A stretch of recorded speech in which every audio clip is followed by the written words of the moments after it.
What's up, everybody? Trey Griggs here, Hayden All Red, episode 46 of IronMinds. Let's go.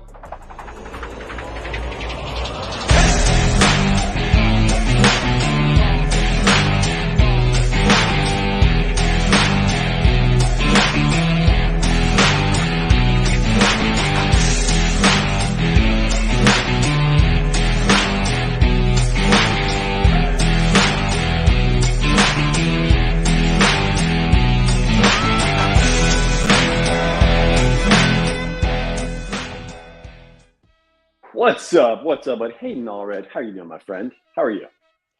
I'm wonderful. And yourself? You are wonderful. You're Mr. Wonderful. Look at that shirt, dude. That's a fire shirt. I should be wearing the shirt from this weekend. Bro, did you hear the news?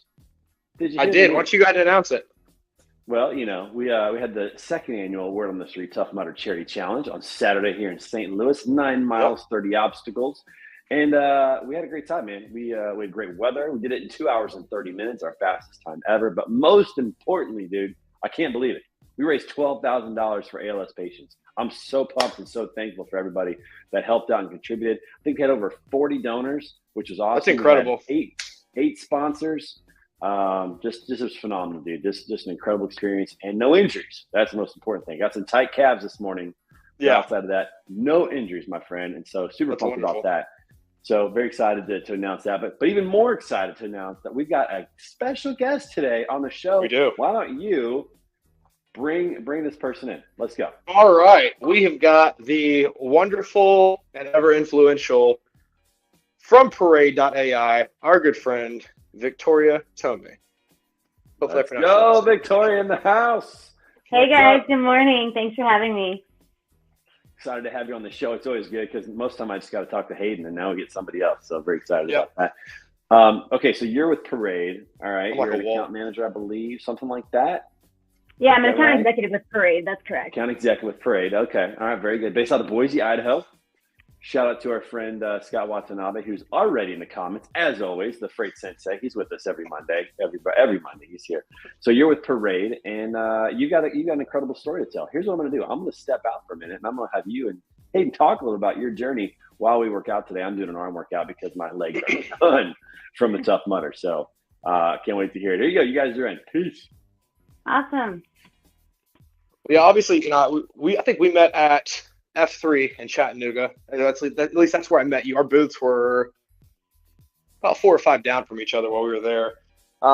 Ever since we connected, you on there, following you, and I just think you have a really cool story, one that resonates with me quite a bit because, you know, at one point in my life, I lost myself. I went from being an athlete to not having baseball anymore. And so much of your self-identity really does get wrapped up in that. So when you don't have that anymore, you kind of lose yourself. I don't know who I am anymore. I was a baseball player. I'm working now. I don't know what's going on. So I got, you know, really out of shape. For the first time in my life, I'd say I found depression. And it's a terrible feeling. So, you know, it helps me empathize with people that battle that from a clinical standpoint. But long story short, that journey of crawling my way out of that hole, you made a post recently that kind of highlighted on that. So I can relate to it from a normal standpoint, but I think mothers have it even harder because your bodies go through such crazy changes. I mean, on the chemical level, you know, so that, like, that's got to be a whole nother level. And I think that your story is cool and would resonate with a lot of people. I think it's just very important for people to hear it. So glad to have you on today and really just, you know, very off the cuff, candid conversation to the floor. You know, I think it's a great story and I think more people need to hear it. Awesome. Well, again, thanks for having me. It's like, where to start? Yeah, right. Well, before even becoming a mother, I actually had about 5 miscarriages because of the fact of the fact that I have a thyroid disease. I have something that's called Hashimoto's thyroiditis, and after my 5th miscarriage, I got diagnosed with it. And after getting diagnosed with it, I was like, okay, something's got to change. I can't keep eating the way I'm doing. You know, I can't keep eating the way I'm eating. I can't keep living the way I'm living, or something bad's going to happen.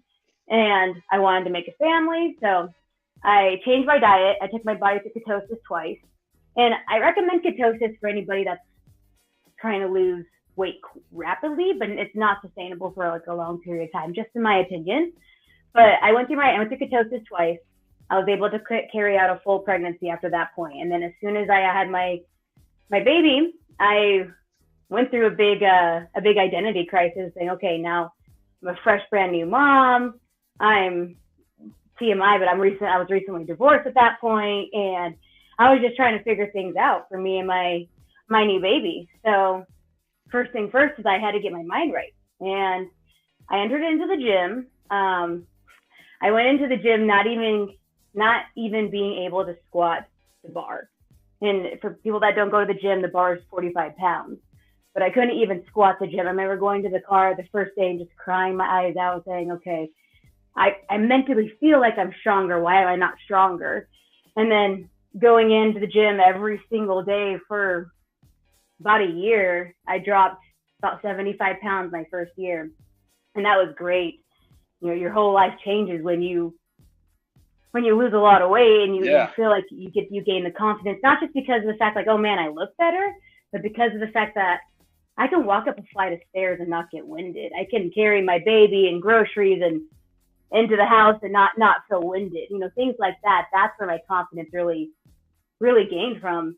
But that's where everything kind of started changing. You know, I lost a lot of weight. I started to gain a lot of confidence. I realized that I wanted to get out of LTL at that point. You know, I realized that I had a lot of strengths in a lot of areas, and if I could train myself to get strong physically, I could train myself in other areas to get strong as well. So I took on the role of a sales position, and that just changed everything. You know, entering into sales, and then also entering into sales while also having a fitness routine is a complete game changer. I mean, it like in the mornings when I'd go and do my workouts, I would listen to podcasts. I would listen to things that would help, you know, flourish my mind at the same time. And doing those two things hand in hand, I think really put me into another level of just, you know, mindset. But that's kind of where it all started. You know, I wanted to have a baby. I wanted to grow my family. I couldn't do that with the physical, mental state that I was in. So I had to change. More recently, you know, I took my fitness level after my second kid to another level, and I wanted to enter on stage. You know, my husband, he is a pro bodybuilder. He got his pro card back in 2019. So bodybuilding, cool. Yeah, like it's our life, you know, and that's really it. It's our life, you know. And so I wanted to go on the stage for the first time. And when right after having my second kid, I took on a new role at Truck Stop. I was at Truck Stop prior to being at Parade, but I took on a new role at Truck Stop, and doing that brand new role, second kid, trying to adjust having two kids right after COVID, having all my family home, and then, you know, also trying to compete. I was about 7 months into my prep, and then I had like a huge flare up with my Hashimoto's. Got extremely sick, couldn't even work out. I lost a lot of muscle just from getting so sick. But within the last 8 months, I've gone through this thyroid detox where all I'm doing is juicing and eating extremely clean, like whole foods, nothing processed, just fruits, veggies, meat. Thanks, Scott. But it's challenging, you know. I mean, especially when you go out with your friends and they're all having cocktails and things like that. And yeah, I can't drink or anything of that nature. Not, you know, but with that being said, it's a huge life change that with having this thyroid disease. But I think it's a blessing in disguise. Is a weird way to look at it, but I'm a person that finds a silver lining in anything. Well, that's awesome. So a few things to touch on. I think that's very, very interesting how after you had gone the keto route, you were able to get pregnant, because so I'm a big proponent of the carnivore diet, and I've read all these different stories because, you know, essentially, you know, most of the ailments in our body stem from inflammatory markers within just a different part of our body. It's typically because of the foods we eat or the things we put in our body. So you read all these, as I was doing my research on this, really diving down that rabbit hole, you know, before I was fully sold on it, I read all these crazy stories about how people are able to heal themselves from like 10, 12, 15, 20-year ailments that like medicine on medicine on medicine, doctor visits, everything else could not fix. And as soon as they went to this very strict, basically elimination diet to get rid of all these different things that could be causing inflammation within their bodies, there were stories about how mothers were barren. And she was like, I've been to specialist after specialist that said, it can't be done. I'm sorry, it can't be done. And then after, I think, 7 months on carnivore, she got pregnant and carried out a full-term healthy. And it's like, obviously in carnivore diet, you're in ketosis because you're only eating animal products. It's fat and protein. That's it. And that's really cool to hear that, just because that's my own like kind of, okay, like that makes sense. That's in line with other things that I have read and heard. And that's awesome that you found that. So another thing too, one that I can relate to is the food thing, because that's a very difficult thing, especially socially. I've never been a big drinker, but when I'm around my industry peers, especially, it's great to be able to kind of cut loose and have that. But like, that's something I have to monitor too, because if I drink too much, if I get a quote unquote hangover, my immune system shuts down. And I don't even have like flare-ups or anything, so I can't even imagine, the position that puts you in. But at the same time, it's like you said, being able to look at it from a half glass full silver line, it's a blessing in disguise. I think you're absolutely right, because we all know those things are toxic for us to begin with. Even though we can justify it and we can rationalize it because it's a social thing, but I do believe that is a blessing in disguise as well. You mentioned the inflammation thing and being on medication, so. After my flare-up, after my bodybuilding, what had happened is I created a lot of nerve damage. And what can happen with Hashimoto's, when it gets to a very extreme level, it can mimic MS. And it created some nerve damage in my arm to the point where I'd have to keep my arm up in a sling, or I just have to hold it really close. But towards the end, they actually wanted to put me on methadone to help with it. I refuse medication. I haven't taken medication, and other than supplements and vitamins, things of that nature, I don't take medication. But I mean, I was able to cure that just with an anti-inflammatory diet and doing a whole detox on my kidney, my liver, my thyroid. I mean, I don't think people understand, but your thyroid, you got to think of your thyroid as a second brain. I mean, of course, like your brain in your head, your logical thinking, that helps you rationalize things, it helps you analyze things. But then also your thyroid, that's what helps release your hormones. That's what helps balance out your chemicals. That's what helps put your body into fight and flight, things of that nature too. So, I mean, if we are inflaming the stuff around our thyroid, or if we're inflaming our thyroid, I mean, absolutely, it's going to go out of whack. So I think more people, well, I don't even want to say it like that, but I think everybody should have a more anti-inflammatory diet. But I think we're all so used to what society has taught us over the years, going to school, for example, we ate school lunches, our parents ate school lunches, their parents ate school lunches, things of that nature. And that's really what triggered a lot of this, is what we were brought up bringing in. What our parents knew, what their parents knew. It's no one's fault. No one's here to blame. But I mean, this all goes back to like the 1900s of the way that our society has brought in food. My ultimate goal in life, Hayden, is to buy myself some of my own cows, get myself my own garden, things of that nature. So one day, I'm with you, dude. Let's homestead and get out of this crazy world of instant gratification, being on the grid. I'm about that. We'll hit up Elon. We'll get Starlink internet. We'll just be out in the middle of nowhere. Have a bunch of cattle. No, I'm into that. That's awesome. I think it's the highest form of self-respect too, when we can control what we put into our bodies, because we kind of live in a world of instant gratification where, not to be a conspiracy theorist, we are built to be a perfect customer of the healthcare system. We have the McDonald's, the Whataburger, the fast foods, the processed food, the food products that are surrounded by us. They're not real foods. And it's so easy to get them. They're so cheap and relatively speaking, in this economy, but they're made to taste good with all the sugar and the syrups. And it's so easy to just indulge in those things. And it's socially acceptable to, generally speaking. So it's like there's so much empowerment in being able to take control of your life by, because it's not like, drug addiction, which is a whole nother conversation, but it's eating. It's a socially acceptable thing. We have to do it. Everybody does it, no matter what it is. So it's like, it can become a problem fast in disguise. The way I say it, and though I say this to everybody, is food is medicine, but food is poison too. It is absolutely poison. And, if we are putting good things into our bodies, and this is, obviously I'm a parent, I have 2 kids, it's always crummy in the mornings when my kids are like, oh, I want cereal, I want this. And I'm like, I don't do cereal for breakfast with my kids. Yeah. I don't. I make them a charcuterie board almost every morning of a bunch of fruit and meat and, things like that.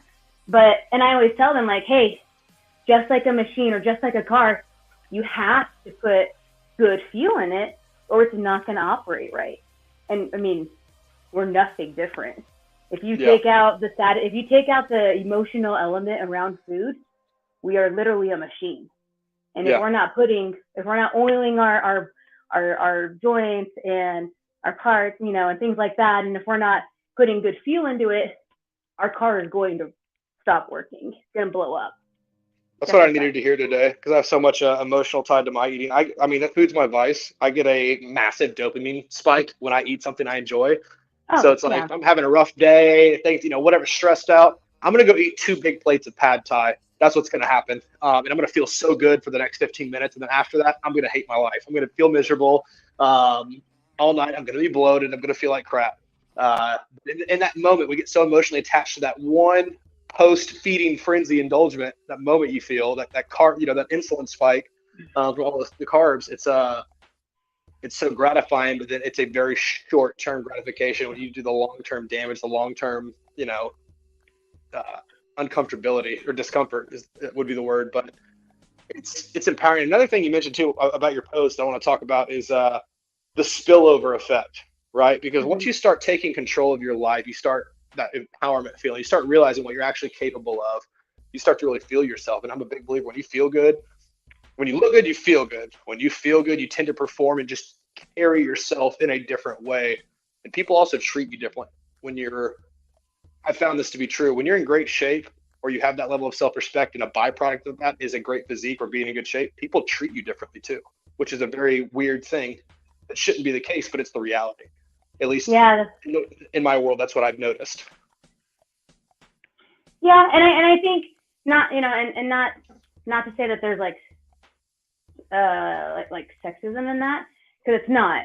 But I mean, when you see an individual hold up their chest high and walk with their chin high and just hold themselves with a different level of confidence, you're right. You approach them different, because you can just tell that person is just vibrating with, radiating is a better word, but radiating with that energy. So yeah, I think you're absolutely right. It is a spillover effect. If I can confidently, I mean, heck, I think losing 75 pounds is like just a flex on its own, and it's something to hold in your back pocket, but I mean, knowing that, like, hey, and I've done that 3 times now. So I did that right before I got pregnant.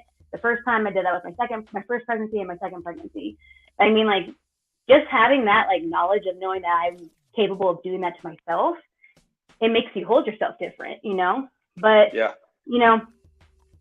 I was going to say something based off of one of the things that you last said, but I kind of forgot it. So that happens. Yeah, that happens. Have you read Jordan Peterson's 12 Rules of Life? Yeah, I actually have that, like, right there. Oh, nice. So, like, the lobster theory, right? It's because of the level of the serotonin, and when you have that confidence in yourself, they tend to stand up correctly. They stand upright, chest out, chin high. Posture, body language is obviously so powerful. And I think, to your point, when you see people like that, and if you don't feel like you inherently have that, there's something gravitating about those kind of people, because it's something we want, right? Like, nobody wants to feel insecure. Nobody wants to not believe in themselves, but it's tough to outrun that voice in our heads when it's beating us down or telling us no, we can't, because we haven't done the daily consistent steps to prove to ourselves, or to actually build that authentic confidence. So when we meet those people, we want to vicariously, through osmosis, we're trying to figure out how to get that. So there's something gravitating about being in the presence of people that have that level of confidence. It's almost like they give us permission to go out and seek that for ourselves in a way. And I think that really echoes, spend time with the individuals that you want to be like. And at the time of entering my fitness journey, none of my friends, my husband at the time, they were very against that stuff. They almost thought it made you snooty or just it made you different. And they would always put me down if I wanted to eat clean or if I wanted to go to the gym. They'd always just basically talk crap to me about it. So, you know, a lot of people, like when they enter into a fitness journey, they either enter it completely alone and they're finding new people, or, you know, they have the support team. But for me, I actually credit a lot of my fitness journey to my sister and my ex-brother-in-law, because of the fact that they were bodybuilding at the time, and, you know, they were counting macros and things of that nature. And so my sister, she's not a professional, you know, she's not a personal trainer or anything like that. She helped me create a workout plan. She helped me create a meal plan, things like that. And that's really what kickstarted all. But, you know, and I want to say this too, it's okay to have emotional attachments to food. I mean, I love myself some chocolate. I eat candy every single day. You know, like I have to eat candy. But I fit it into my macros. And I think that's a big thing. You know, I think a lot of the guilt around food, it comes with this is a bad food. And if I eat the bad food, then it makes me bad or it makes me unhealthy, whatever the case may be. And that's not the case. I always tell my children, like, we need good food to fill our tanks, to fill our machines. But we also need good soul food, you know, and everybody needs a good soul food every now and then, because we can't live without our souls. So I always say that if that is a problem, or if that is an issue where you have that guilt, the easiest way to eliminate the guilt is just track it. You can't feel bad when you're eating within your allowance. Also, let's go ahead and smash one of these preconceived notions. Healthy food can be absolutely delicious. If you don't cook your own food already, you don't know how, I go spend some time on YouTube. It's very easy to learn. It will pay you back tenfold. You don't have to eat boring dry chicken and rice and unseasoned vegetables to get in great shape or to have a completely reformat your diet. Delicious food is good. Just you gotta cook it. It takes a little bit of time sometimes. If you check out my actual TikTok, I have 2 TikToks. I have Freight Tech with V, so check it out if you want to see some Freight Tech information. But I also have another TikTok called Fit Mommy V, and I post a lot about my thyroid problems there. And I post a lot of the recipes that I do, and I'm gluten-free, dairy-free, nut-free, soy-free, avocado-free. That's all I am. I need to be gluten and dairy-free because I know for a fact that inflames me, probably like most people. But I know. I wish this was a requirement. You know how we all go to the doctor every year for a physical, or we should all go get a sensitivity test every year, because allergies are developed. Like I actually loved avocados, and then when I turned 20, I got a severe allergy, and I ate it one day and just I had to go to the ER. And like every time I eat it now, like I have to have an EpiPen. Like I can't have avocado. But I mean, turmeric is wonderful for anti-inflammatory. But yeah, I think that should just be a requirement. Everybody should get a sensitivity test just regularly, just so that way they know what they can put in their bodies and know what hurts their bodies. Can we talk about the absolute absurdity, and we'll just call it for what it is, BS, that you can go your entire life without any allergies, and just as an adult you can develop them randomly? Dude, I've been getting my butt kicked. I traveled to Atlanta to corporate last week, and I got sick after day one of being there. I thought I was like catching something. I think it was just severe allergies, which I have never had in my life. I was gifted, fortunate to not have to experience those things. I used to make fun of people like, what are y'all talking about? Like, grow up. Like, why are you acting like baby? Like, no, I get it now, and it's miserable. I empathize with it. I'm sorry for everyone I've ever said that to, because it's the worst thing ever. I don't know where it came from. I'm not happy about it, but I guess life is such. So like, it's cool you say these things, because that was kind of the point of this whole IronMinds concept, is like, I remember the moment of empowerment when I kind of found myself again in my own physical training, just because, again, everyone's different, but the way I see myself in the mirror and how I align with my self-image, if that's not there, I'm just not happy with myself. And that's that negativity, that momentum that spills over into every area of my life. Everyone has the power to change themselves. So it's really cool to hear this story. If you had to like give some just practical advice for someone kind of like in those previous shoes, like you don't know where to start, they don't have the community, What's like some just easy practical advice that really resonated with you that helped you, that might, someone might hear today and be like, okay, I can go apply that? The biggest advice that I can give today is change your environment. And I'm not saying go leave your house, quit hanging out with your friends, but I mean, let's take easy steps here. First off, if you have an Instagram, stop following certain things like food pages, drink pages, things that don't appeal to the lifestyle that you want. And then go follow food pages that are healthy recipes, that are workouts, that are, people that you want to embody, things of that nature. Also, too, you said it as well, YouTube exercises. You're not working out alone when you have somebody there walking you through the video, walking you through the workout. You may not having them physically adjusting your form and things of that nature, but just having somebody walk you through it.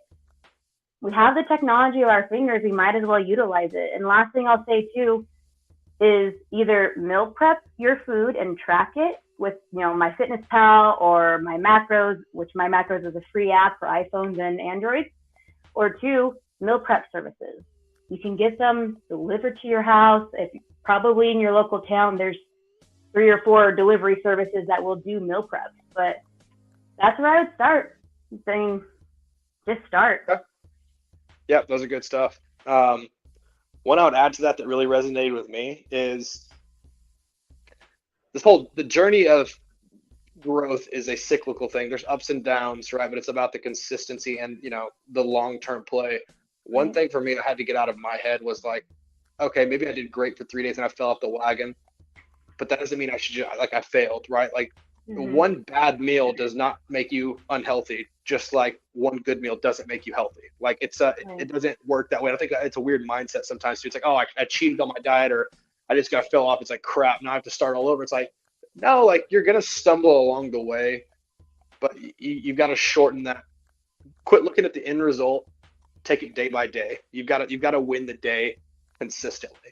And it's just by those small decisions, because there's a compounding effect there. So it's like, for me to start small, if I know I'm drinking 8 sodas a day, all right, if I'm telling myself there's no way I can cut out all those at a time and just go cold turkey, all right, well, now I'm going to do 2. I'm going to figure small steps to where you can finally progress to that. That's not really the answer, because everyone wants instant gratification, but it's the reality. Like 3 months is going to pass in 3 months. What are you going to do on a day-by-day basis in those 3 months? And it's like the compounding effects of that 1% better every day will carry you so far. At least it helped me in that aspect.